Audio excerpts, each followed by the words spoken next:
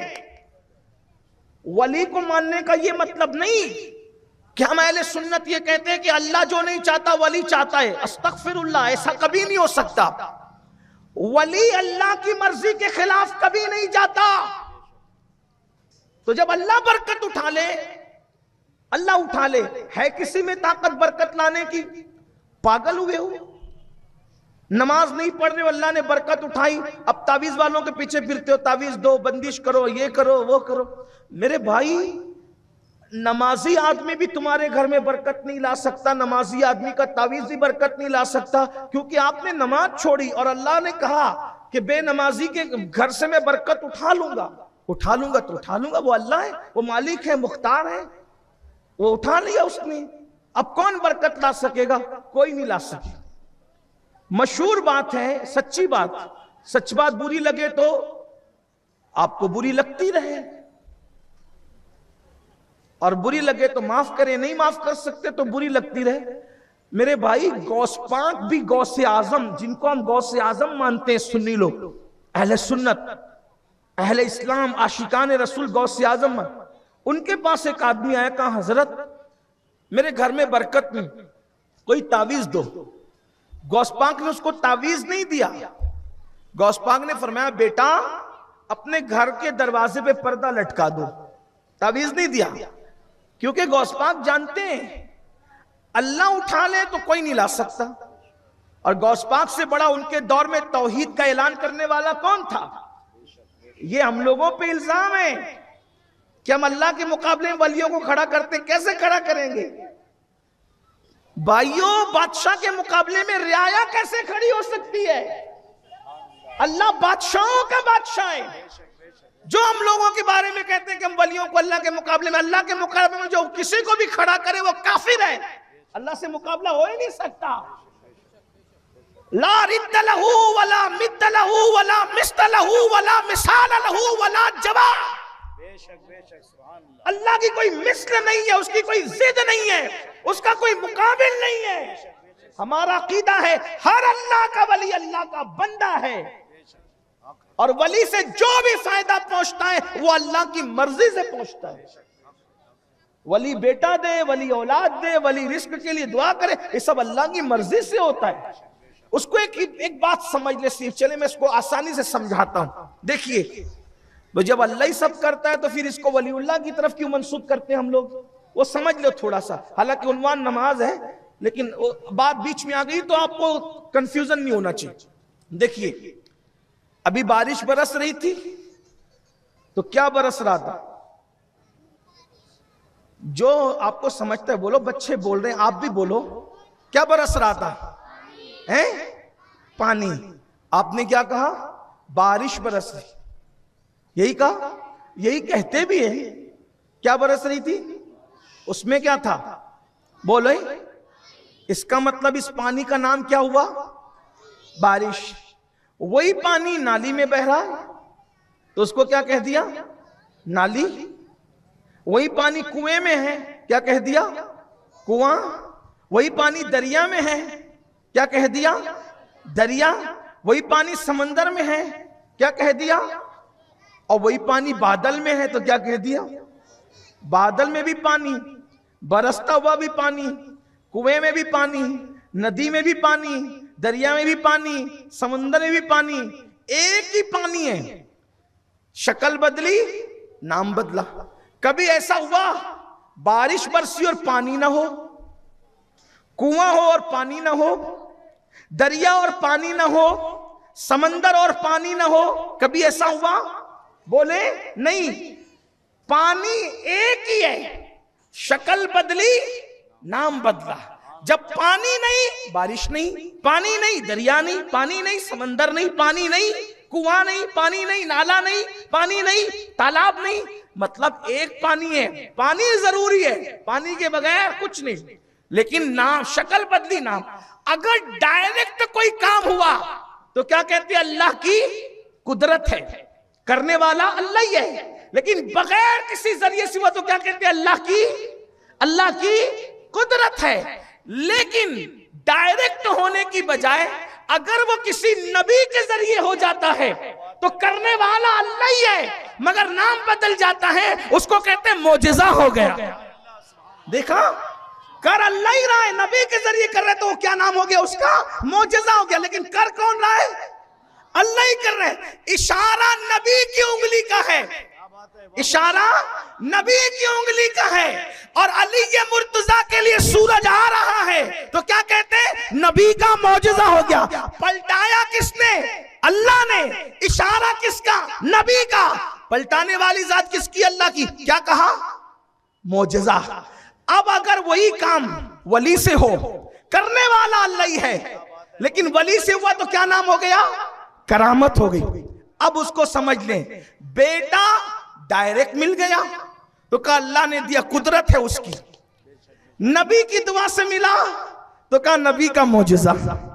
ولی کی دعا سے ملا تو ولی کی کرامت. بات سمجھے؟ دیا کس نے؟ اللہ ہی نے. شکل بدلی، نام بدلا. اب بات سمجھ